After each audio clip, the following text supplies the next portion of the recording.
You ask Tiger to solve. This deals with linear equations with one unknown. The final result is v equals 3. Let's solve it step by step. Group all v terms on the left side of the equation. Subtract v from both sides. Group the coefficients. Convert the integer into a fraction. Combine the fractions.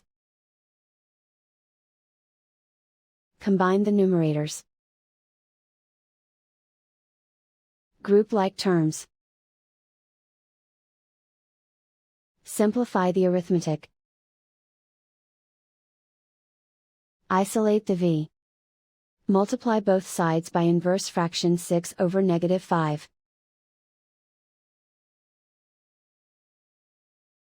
Move the negative sign from the denominator to the numerator. Group like terms. Multiply the coefficients. Simplify the arithmetic.